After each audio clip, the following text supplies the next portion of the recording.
Assalamu alaikum, everyone. I'm Rafat Ali, the CEO and founder of Skift, the leading business intelligence company in global travel. I'm really happy to be here. I've known Fazal for so many years. It's a community that I am deeply appreciative to be part of because all of you are thinking seriously about the Muslim travel market long before the wider travel industry has caught on to it. And that history matters. I'm going to give a talk around what I'm calling beyond the halal filter. And here's why I chose it. The travel industry has spent at least the last decade treating Muslim-friendly travel as a filter. There's halal food, prayer rooms, alcohol, no alcohol, modest facilities, check the box, add the icon, put it on the listings page. That all of that was necessary. None of it goes away in this new AI era. But what I'll say is that the filter era is ending, not because it failed, but because the technology, particularly AI, is reshaping how travel gets discovered, planned, and booked. And that's about to expose how thin all of these filters have been. This is, by the way, not just true of the halal travel filters, but in travel filters in general. Let me start with something personal. I was in Bangkok by the time this airs on your conference about 2 weeks ago. And I was staying at the Avani Riverside, for those of you who know. It's close to the Muslim area where all those mosques are. And in the Google Maps now has a new Ask Maps feature. You can do it, it's conversational, right, built into the maps. I wanted a halal breakfast place to go. And generally, if you ask in Southeast Asia, it will default to Arab restaurants or Indian restaurants. But what I wanted was local Thai Muslim food. And it worked. It understood my location, it understood the nuance, and it gave me useful results. There's no halal travel app involved. Google just did it. Now, why did it work? It worked because somewhere in the data, in the Google reviews, in the business listings, in the tag that users and owners had added over the years, the signal existed that these restaurants were halal. These businesses had made themselves visible to the machine, so to speak. Not through a formal halal travel platform, not through a certification badge on the specialized app, through structured data that an AI system could read. Those restaurants had those signals that got surfaced. They're the ones that were not invisible. There's a bunch of them that didn't show up, even though they were halal, but AI couldn't see them. So that's essentially the thesis of my talk, this anecdote that I want to give you. At Skift, we have, and I've particularly been doing a deep dive myself on how AI is restructuring the economics of travel distribution. The short version is this, that the AI agents are starting to mediate how travelers discover and book travel. Again, this is not news to you. Each of you are doing it yourselves. When an AI agent is doing the searching instead of the humans, the rules change completely. The AI agent doesn't browse, it doesn't scroll, it doesn't click ads. It queries data, evaluates the options, and acts. And if your supply is not in a form that agent can read, you don't exist. Now, here's where this gets specific to the Muslim travel market. And I want to say something that might actually surprise you, which is that this market is actually ahead of where most of the travel industry is. And it may not fully realize it. Think about what the company Crescentrating and this community has built over the last 18 years. The Global Muslim Travel Index, halal certification standards, Muslim-friendly ratings and accreditation, destination benchmarking, traveler behavior data, dietary compliance frameworks. That is structured intelligence about the travel supply. Most travel verticals don't have anything close to this. So the average adventure travel operator, the average wellness resort, the average cultural tourism board, they have brochures and vibes. You have data, you have standards, you have scoring systems. The problem is that all of this was built for a human eye, where there's PDF reports that get launched once a year, rating badges that sit on a web page, certification status that a traveler has to look up manually, index rankings that live in a slide deck.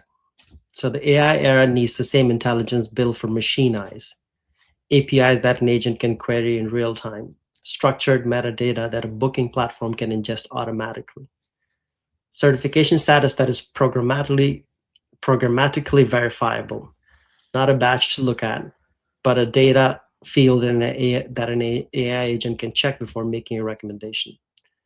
The hardest part of machine-readable challenge is building the intelligence in the first place.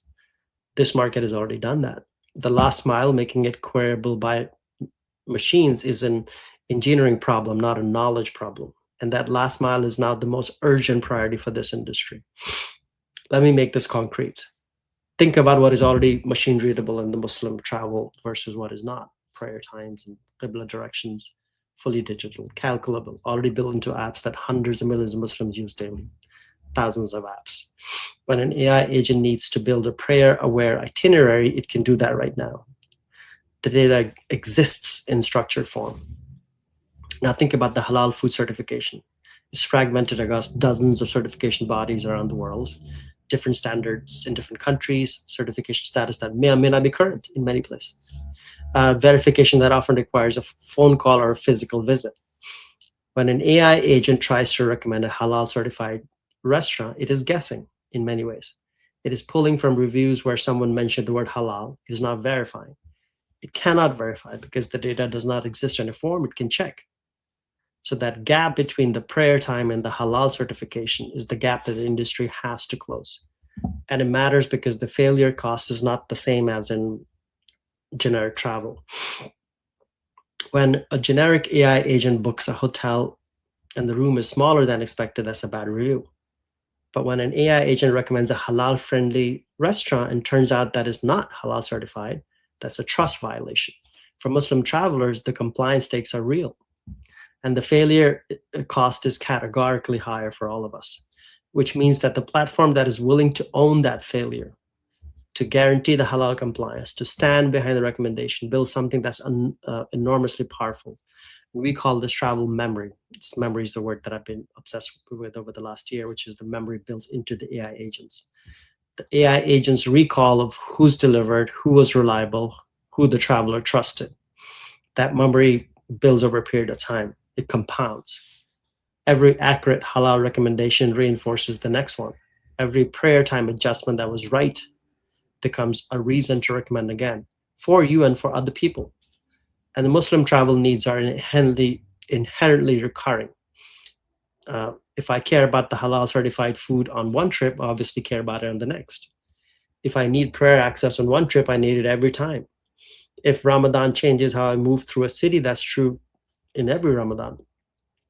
These are not one-off preferences, they are the context. And context is exactly what AI memory is designed to hold.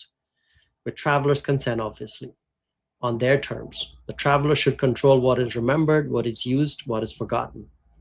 Booking.com is not going to build a halal certification verification database. Google is not going to audit the mosque accessibility across 40 countries or 190 countries, wherever there are mosques. OpenAI is not going to take liability when an agent recommends a restaurant whose halal certification lapsed 6 months ago. They will approximate. And for a general traveler, approximation is fine. But for a Muslim traveler, approximation is a trust problem. That is your moat. But only if you make it accessible to the systems that are going to mediate travel discovery from here on out. I think Southeast Asia, where this conference is happening, understands this better than most regions. The market here is immediate. Obviously, Indonesia, Malaysia being huge outbound domestic markets, inbound as well. Thailand, Singapore, Japan, Korea are all competing for the same Muslim traveler. What you have in the region is super app behavior that is very pervasive. Mobile first consumers, young travelers whose discovery habits are completely different from their parents. This region is not just participating in the future of Muslim travel, it is defining it. So here's what I would leave you with. The traveler does not experience your strategy documents. They experience your front desk, the breakfast buffet, the information in Google Maps. The review from another traveler who says this was not what they were promised. You spend years building the intelligence layer for Muslim-friendly travel, the ratings, the certifications, the standard, the data. That work was essential and it puts you ahead. Now make it machine readable, make it queryable, make it something that an AI agent can call at the moment a Muslim traveler asks for help. Because the generic platforms are already approximating their way into this market. It's imperfect, unreliable, but at least at normal scale. An approximation at scale tends to win over precision and fragments. I'll repeat that. Approximation at scale tends to win over precision and fragments. The era of halal filters served its purpose. What comes next is the halal operating system. and the bones of this operating system already exist in this room. The question is whether you build the last mile before Google builds a good enough version of the whole thing. Jazakallah khair. Thank you.